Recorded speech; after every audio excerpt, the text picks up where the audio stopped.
Welcome to the station of decapitation without your head. I'm Nasty Neal, and I'm joined by Dean Puckett, writer and director of The Severed Son, which comes out the 16th, which, depending whenever you're listening to this, it might already be out. It's good to have you here. Thanks for having me. Yeah. So can you give folks an idea of what The Severed Son is about?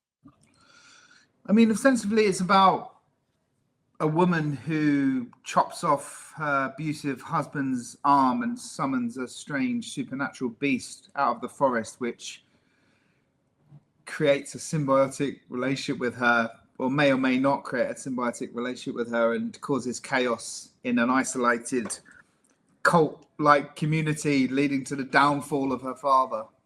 Yeah, that old story again.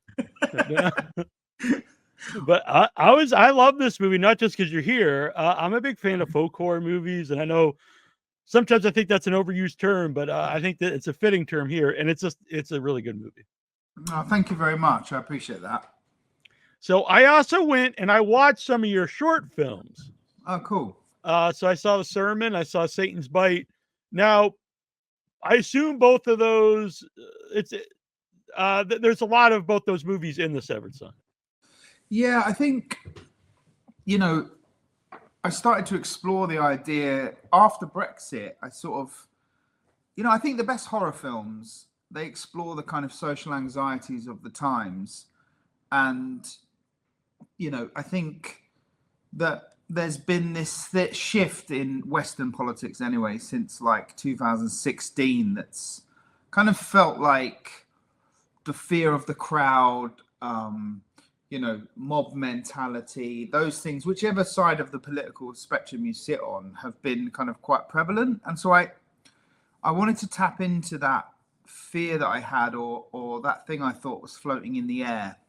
And I wrote The Sermon, which doesn't directly talk about that, but it does in its iconography. So, I wanted it to be the kind of the mob coming for her in the short film is the real central image. And as you know, folk horror to me, it's like the people in folk horror and the things that people can do to one another. That's like the Michael Myers of a slasher film is Michael Myers, and the evil we do to one another is like the Michael Myers of folk horror. That's what that represents. That's the scary thing in folk horror for me. And so I explored that in The Sermon, and then I explored it in Satan's Bite in a somewhat trashier way.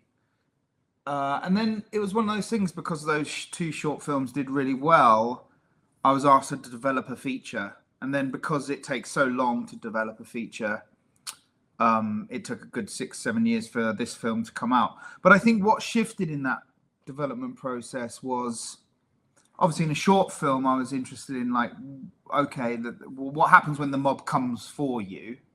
And then in the feature, it sort of evolved into questioning, how could I become part of a mob that went for people? And that's how it kind of got deeper. And then obviously we had the pandemic and we had all the rest of it, which only kind of strengthened those social anxieties that I thought were floating around in the air. Yeah. It's interesting you bring up Brexit, because I think this movie will play well in other countries, because there's a rise of a lot of the similar things throughout the world. Yeah, and again, I don't want it to be overtly political. Sure. It's really a story about a woman fighting back against her cult leader father, and there's a supernatural beast and gore and all the rest of it. But if you're asking me where the seed came from, it was that kind of it was like pouring my post-Brexit anxiety into this genre. Well, that's the best, in my opinion, the best kind sci-fi and horror. You can watch it as just a movie, and you can read whatever else you want into it, because you also don't want to be preached at when you're watching a movie. Yeah, and I think you can sense, like, when you're a horror fan, as I am as well, you can kind of sense when there's this underlying conceptual framework, or there's this thing that has inspired the filmmaker. Even if you're not entirely sure exactly what it is, it's a feeling. And I think that's what folk horror can do really well, is it's not as interested in jump scares as kind of like a slowly building sense of dread through strange iconography, transgressive elements, things like juxtapositions, things that don't quite fit. The classic would be dark things happening, but the sun is shining. That which I obviously play with a lot here, which is inspired by the Blood on Satan's Claw, stuff like that. And I think that's a very unique. Obviously, a lot of horror films have that kind of like sense of creeping dread and things that return to you. But I think in folk horror, it's almost like the main concern is actually just building an uneasy, queasy feeling the whole way through the movie, and that's what I was trying to do. Yeah, and what do you? Because I mentioned earlier, it's kind of been the rise of folk horror in the last few years. Why do you think that is? I think it's because the issues around mob mentality, the stories that we're told, the way in which stories influence us. I think if you look at politics at the moment, the way the world is, they're all the same old stuff that we have in terms of human nature is there, except there's this new layer now, which is the way in which we're communicated with via social media, via the news. All those things feel so much more acute. And so I think a lot of what these folk horror films are doing is sort of trying to unpack or explore the way that stories can either manipulate us for either good or ill, and whether that's Ashlyn Clark's film that just came out, Free Worker, which I thought was also excellent. Yeah, it's great. I just want to read the director for it. Yeah, that's not being maybe as literal as my things about the mob coming for you. It's maybe a little more kind of literal in those ways, but her film's also a lot about the stories that community tells itself, and I thought it's fantastic. And I think that's just the most recent example that I've seen, and I think I guess that's what I think it is. It's where we're at politically, and filmmakers trying to somehow make sense of that through the lens of horror, which is something which has been so incredible about horror, going right back to Texas Chainsaw Massacre, Halloween. Those things all have that kind of social anxiety of the moment that they're made bedded into them. Mm-hmm. Do you think you can make an argument for either of those movies being folk horror? Certainly Texas Chainsaw Massacre. Yeah, I don't think. Yeah, I agree. I don't think Halloween. No, maybe some of the sequels, but yeah, the sequel. The second Rob Zombie one was very folk horror. There's that white horse running around and stuff. Yeah, a very pan movie. I need to revisit that, honestly, because I was not a big fan either at the time. But I think maybe if I'd look back at it now, maybe I would like it better. I'm not sure. I actually would. I'm going to go out to bat for Rob Zombie's Halloween 2. Yeah, it's it's not perfect, but it's got something. Yeah. So when you did those two shorts, did you ever was like the goal, like someday I would like to do a feature, or did it just kind of come about that way? I've always wanted to make a feature, but right. I certainly didn't make the sermon thinking I was going to make a feature. No, I just made a story that felt like the right size and the right thing I wanted to say at the time. And then because it did really well at film festivals, a certain opportunity presented itself. But then again, the things I was interested in more than warranted more exploration in the framework of this genre. So, that's why I made The Severed Son. And, and I wanted to play, I love proper horror movies. I love gore. Yeah. I like trashy films as well. I like trauma films. I like Bergman and I like trauma films. I'm exactly the same way. That's what I love about horror. It really depends what kind of mood you're in. Exactly. A good trauma is as good as a good Bergman, because it's kind of doing what it is setting out to do in a way. You know what I mean? It's funny because I often say two of my favorite movies are Taxi Driver and Basket Case, and it's like, do I know one is maybe better than the other, whatever that means? Maybe, but I get an enjoyment out of both movies, and I've watched both. Exactly. Yeah. So I think this film has the perfect mix. Well, the perfect mix. That's such hubris. It has a mix. I'll leave it to the audience to work out whether it's. Well, I'll stand by here, Dean, because I actually have that in my notes. Because sometimes you don't see a lot of gore in a faux gore, and there is really cool gore and a cool beast in The Severed Son. Thank you. And I'm sure that so many filmmakers say, probably every filmmaker ever been on this podcast, but we had no money and no time to make this movie. Like, we shot it in 12 days, and it was an incredible resourceful effort from myself, my team, my producers. And, you know, we had an amazing special effects team from Gorton Studios. They've worked on a lot of Doctor Who. We actually had master's students from the university where I work, and they created all of the gore effects that you see, and almost all of it is done physically in camera. You know, the arm chop, the neck slice, all of that looks great. Yeah, all of that stuff is done in camera, and then just ever so slightly augmented digitally, like added to, touched up, you know, cleaned up or whatever. And I took that from The Walking Dead. I was just watching a few things about that and how they did that stuff, and that's what they do a lot. Is they do it for real, and then they just slightly touch it up digitally. And I think that's a really good way of doing it, because you can always tell, can't you? You know, when it's just I think digital, even if someone doesn't know why, I think your mind just knows, like, the weight's not there, or that's not really there. Yeah. There's something kind of uncanny about it, isn't there, when it's just digital? So I think it's always important to have a physical framework on that stuff.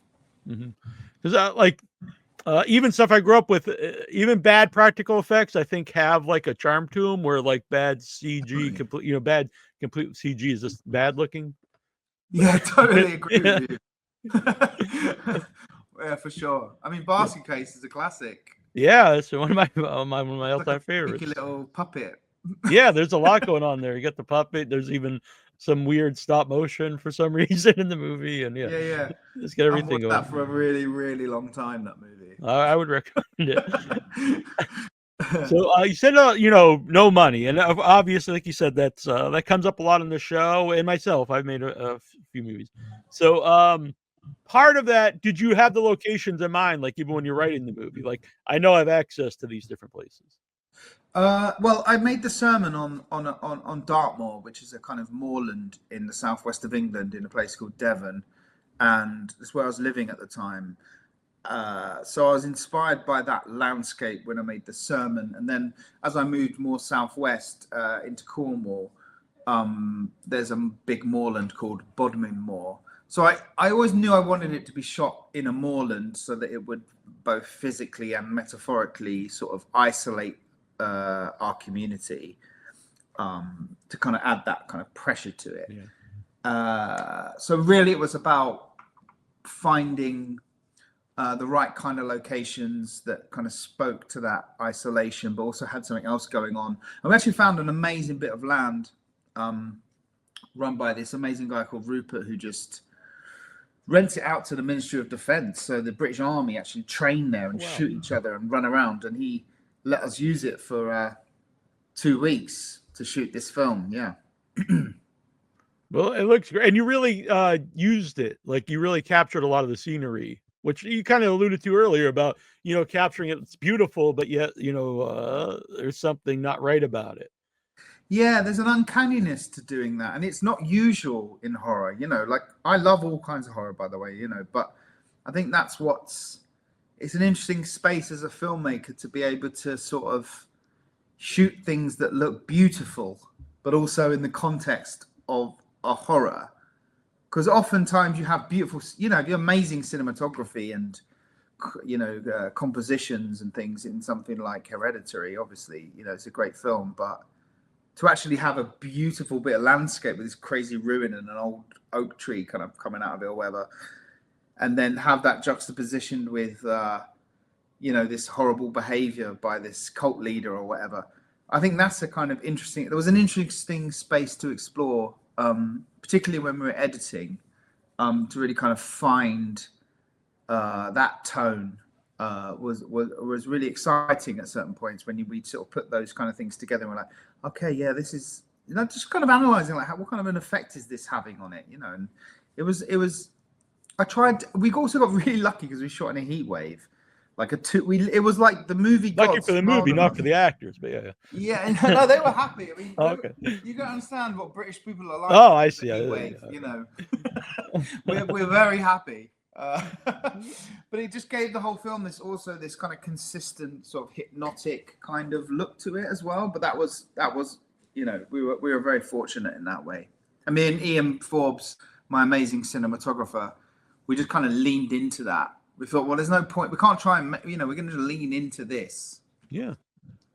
Yeah, and it totally comes through. So, and Toby Stevens kind of the same way. Like he's has so much presence on film as soon as you see him, and you can kind of see this is a very charismatic guy. Why people would listen to him, follow him. But there's also something like, oh, I think there's something off about this guy. Yeah, it's there's an obvious kind of different way you can go with it. Like you can go creepy or you can go charming. To me, I always wanted someone like Toby who, you know, when I see him there with you know, you look at him with his top off and he's all like sexy and charming. You're like, oh, you kind of think, yeah, I could follow it. I could, I could be in a cult with this guy, you know. So it's like about hitting you with that side of it and then showing the dark side afterwards. Yeah. It's a really, I don't know, I could think of different reasons, but there's even this powerful scene when, you know, he has someone shaving him and it's like he's got so much power over him. You know, he'll just take care of it. I don't know. There's something about that I think. I love that. Yeah, I'm so happy you brought that up. I absolutely, it's one of my favorite shots in the film, actually. And it's just about establishing that power dynamic that he has with his right-hand man, John, who shaves him. So he both like has power over him and also just knows he wouldn't do anything to hurt him. So he's comfortable with him having, you know, a razor, which he could, you know. That exactly. Yeah. There's a lot of stuff going on. Exactly. It's a power play. Yeah. Yeah. For sure. And Emma as a Magpie, what made her right for the role? And had you ever worked with her before? No, I'd never worked with her before, but I think she just has a kind of, there's a certain something behind Emma's eyes. You know, when you look at her, she's got this kind of power behind her eyes, and she's not a very, you know, she's not a super overly intellectualizing kind of an actor. She's very intuitive. Like she works on an emotional level, and we just discussed who was Magpie, and we discussed the beat by beat emotions that she was going through, and we kind of created a really sturdy internal logic about what was actually going on between her and this beast and all the rest of it. But then we chose to obscure it. But what we always were very passionate about together was that we'd find this person, Magpie, after she'd had enough. You know, she'd already done, we would jump straight in. She pretty much drops her husband's hand off straight away. Spoiler alert. It's basically the first scene, so yeah. And she sort of is then actively defiant the whole way through the movie, rather than showing this bit where she's being abused and then she turns, which I'm not saying that couldn't be a good movie too, but it wasn't what I was interested in. I was interested in how her defiance would affect everyone around her. And we just clicked on that. And I thought she did a fantastic job. You know, she just sort of allowed, we created that stuff, we created an amazing foundation, and then she just sort of allowed Magpie to flow through her while we were shooting. Yeah.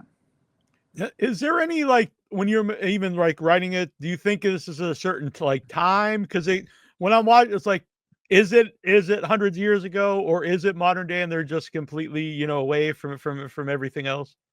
Yeah, I mean, this has been quite a divisive which I don't think it matters, honestly, but I find it interesting. But from my mind, well, I know in the internal logic of the movie, it is not the past. But I also don't mind if you read it as such. But, you know, it's the same thing with the beast in a way. Like, there's an internal logic about everything that happens with that beast that is, in my mind, as the person that created it, it's real. All that stuff happened, yeah? But if you watch the film, it's also built into it that you could read it that it isn't real. But there's an ambiguity baked into it. Not so much with the setting. It's not set in the past, but I never wanted to super directly have that explained. I wanted it to sit in the background, sit in the production design. And look, I think some people have really tuned into it and gotten a kick out of it. some people have found it frustrating, almost like, oh, this is a mistake. You know, there's a road with road markings, but this is a period film. As if I would just shoot a road with road markings and like just not realize. Right. Oh, whoops. Yeah. So I don't mind if you don't like. I actually even choice. missed that. So yeah. You know, it's fine if you don't like that choice. That's okay. I get that. Yeah. But don't think I did it by accident. You know. So I think, yeah, the answer is no. And again, from my perspective of the underlying metaphorical intent of exploring, I don't know, I guess like maybe a rise in a certain type of nostalgia for the past, you know, let's make this or that great again. Exactly. Yeah. Exactly. Rather than sort of, you know, that's definitely been a romanticized so thing. Great. And yeah, you know, not even just so not even just the obvious make whatever great again, but that definitely has been a rise. And that's across social Western media world. people, And so yeah. for me, I thought, well, let's take that to its logical conclusion. This community is looking to the past for answers, but it's not set in the past. To me, it is post-apocalyptic. And I don't know whether I should have been clearer and just stated that up front, but I think it's been interesting. You know, you make a piece of art, you put it out into the world, you see how people feel about it. And one of the things that's come up consistently is that has definitely alienated some people. It's Marmite. Do you have Marmite in America? I know what it is, but yeah. We call it a Marmite thing. Like you either love it or you hate it, sort of. It's I'm like one of those. Yeah. Yeah, I'm a big fan. Oh, okay, Marmite, all right. I'm in. All right, yeah. A friend of mine sent me, I think it's Vegemite, the one from Australia, and that's very harsh. That's very harsh. Is it? Not, right. And not pleasant. Yeah. I haven't tried that. I will admit I just took a spoonful because I didn't know how you're supposed to eat it, and I was like, "Oh my god!" Like, yeah, you can't be eating Marmite with a spoon. I don't know. I'm a dumb American with a lot of butter. Okay, I will just like Halloween 2, or Rob Zombie's Halloween 2. I will revisit Marmite, and that's a definite Marmite movie as well. All right, fair enough. I like this. I'm going to start using this Marmite. We have a big English following, and I've been to London a couple times for Fright Fest, which is a good time. Oh, great! Yeah, Fright Fest is amazing. So the look of the beast itself, like how hands-on are you on that? Like, did you sketch it out? Whoever like actually creates it, or you like these are certain things that it needs to look like? Yeah, I drew it. Oh, nice. I drew a picture that was not unlike the picture that the character John draws, to be perfectly honest with you, in the film. I guess I always I've had night terrors. Like I've had three particular night terrors where I've woken up frozen in bed and there's been this dark shadow with shining white eyes staring at me. And each time I've been conscious that I was asleep, but I couldn't move. And it was terrifying. I guess I took this idea one step further and thought, well, what if this shadow thing starts to sort of actualize, like become real in real time and to take over this community and all the rest of it. So there was also a kind of practical thing. I think that when you're making something on the low budget, for me, it's about creating something simple and iconic that works as a sort of a shape, you know, like and actually that comes from Halloween, you know.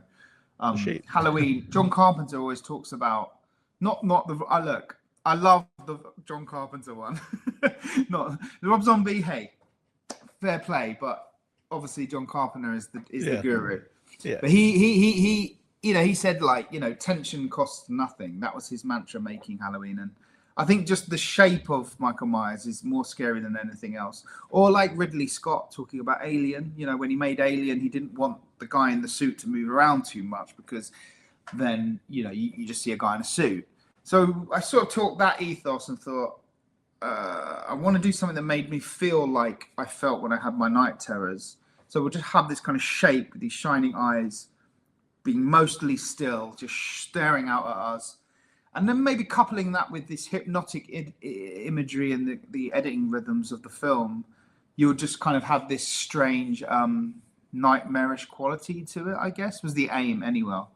Yeah, no, and since so much of the movie is very bright and outside and stuff, and then to have the beast all black, I think really works with the concept. Yeah, I kind of like the idea that you could almost reach into it, but then as you move through the movie, it's becoming more solid. Mm-hmm. Mm. Yeah, I loved it. I thought as soon as I saw it, I was like, oh wow, that looks really cool. Because when I try to go into movies not knowing too much about it, so I didn't know if we'll actually see a beast or what. And so to spoil the movie for people, you do see the beast. But Yeah, that's fine. yeah. How about wardrobes for the movie? And yeah, creating all the different. Is there these things that you had access to, or? No, well, we have an amazing costume designer called Lucy Hallard, and she basically just read the script, and we discussed that kind of foundation of, is the film's not set in the past, but it's in a community that's looking to the past for answers. When you're communicating with the people that you're collaborating with, you have to have, even if you're making a film that feels ambiguous in some way, you have to have a very clear and strong internal logic so that they can do their work, and then they can bring their ideas to that table. And Lucy just did some incredible thing. Like, I think there's such a kind of genius in simplicity, and she would just suggest really interesting things, like, let's have Magpie with a headdress on in the opening scene, and as she moves through the film, quite buttoned up, the headdress comes off, the buttons begin to open, and it might feel like a simple, almost throwaway thing, but I do think in a good film, it's these kind of details where things like costume and production design begin to mirror some of the psychology of the character, that just adds that little cherry on top of a film, like makes you think that the details are being considered. And again, you don't notice it necessarily, but I think it has a subconscious effect on the viewer. Yeah, 100%. And I do want to I mentioned the 16th, and so it's going to be on video on demand, but it also has a theatrical release at select theaters. So that's really cool, because obviously it's cool to watch a movie anyway, but to watch a movie on the big screen with people and the sound all around you is the way to go if possible. Yeah, it's also had a great festival run. Like, we've been very lucky. We're at Fantastic Fest and Telluride Horror Show, to name a few, and it's been so nice. I mean, I've only been able to go to a couple in the States, because I went to Fantastic Fest, then Telluride, and my jet lag, I nearly went insane, to be honest with you. But could have written a horror movie about that. But maybe that's the next one. It was an amazing experience to sit in a dark room full of lots of people, and cinema is where it's at. I mean, the Alamo Drafthouse in Austin, Texas, got to be one of the best cinemas I've ever been to. Like, it was amazing. Yeah, and I'm always happy when a festival is at the Alamo Drafthouse, because they're cool theaters, and also there's you can get your drinks and drink all day, and saying, and the food's good. Yeah, the food is if good. You get food in a cinema in the UK, sorry, but it's not always that good. Whereas in America, you're like, well, this is an English guy's opinion, but the food was great. I was like, wow, this pizza's actually amazing. Yeah, I agree. So I'm glad you brought up. So what would you say are the benefits of a festival run for both your short films and your feature film? Just getting eyes on it, learning. I mean, there's the obvious kind of slight career progression things, but really and truly, the most valuable thing for me is learning how to be a better filmmaker, but through the lens of watching other people watching it in a big dark room. Even The Severed Son, like, things about it were revealed to me for the first time in the world premiere, where 400 people were watching it at Fantastic Fest, right? There's something about the process of recontextualizing it that allows me to see new things in it, which, look, I'm very proud of what we've made, but those things will definitely be taken on board and built into my process moving forwards, and hopefully mean that, I make the next one will be even better, and I can hopefully, if we could convince some more people to give me some money and make another one, we'll have to see. Yeah, just tell them Nasty Neal said. Okay. Can't you just write me? It will mean nothing, but you can tell him that. You could just write me a check from all this podcast money that you've been getting. Exactly. But I really love the movie, and like I said, I love festivals. And when you were doing the shorts at the festivals, how did that help you, progress as a filmmaker, and just just in your career? I'm not entirely sure, like, what the point, that sort of where the sort of the thing came from, where the sermon and Satan's Bite were obviously helpful. I'm not sure if it was like the Vimeo staff pick or if it was the fact that it was selected by Alter, but there was something in the air. Oh, it was also on the All the Haunts Be Ours box set. Yeah, I have around here somewhere. Yeah, so the sermon is in that box set. So I did not realize that. And it's briefly mentioned in Woodlands Dark and Days Bewitched, the kind of, well, the absolute seminal folk horror documentary. Yeah. And so I think it was a combination of all of that, and it went kind of viral and all the rest of it. But I think the truth is the sermon is a very sturdily, well-made short film. It works as a short film. We shot it on 35mm. It was one of those things where everything came together, and I think, you know, it just made sense, I think, for some people to say, okay, let's see what this guy could do with a feature film. That said, it was then a total nightmare trying to get the feature film made. Trying to get a film made in Britain is very difficult. I'm sure it's really hard in America as well, obviously. But, you know, and you get a bit pigeonholed sometimes with horror too. So if I'd made a drama with equivalent success, I think I might have even done better for me. But the fact is, you do get a little bit pigeonholed. But that's fine, because for the time being, I want to make horror films anyway. I think it's starting to be a little, at least here, because horror movies do really well, and now they've actually been nominated, you know, for Oscars. So I do think there's a little bit of a different view to them than there was. Yeah, definitely. I think over you're a little more receptive in Britain. Because it used to be anytime a horror movie was nominated, it was no longer a horror movie. Then it was a thriller. But now they've, you know, like The Substance. This is a horror movie. And I mean, you can't deny that The Substance is a horror film. Yeah, exactly. And kind of like you said, it's got everything too. It's like, yeah, it's a very meaningful movie. Then it becomes this like crazy, almost trauma-esque movie at the end. So. Totally, yeah. And that's like 100%. It's totally grotesque. Yeah. Which totally worked for me. I know, actually, I have some friends that they're like, oh, the last third doesn't. I'm like, that's actually my favorite part, but okay. Yeah, exactly. Me too.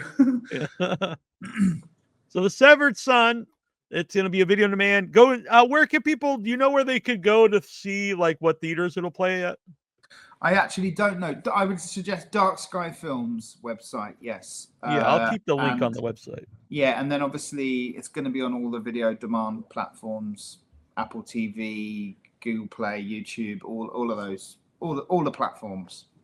Yeah, and congratulations on your first feature film. That's a huge thing, and it's a great movie. So yeah, congratulations on that. I appreciate your time. Thanks a lot. Yeah, and you're a good dude. It seems like anyone, unless you're fooling me. But nice one, Nasty Neal. Yeah, nice to meet you. Yeah, all right. take Dirty care. Dean. Bye. Bye.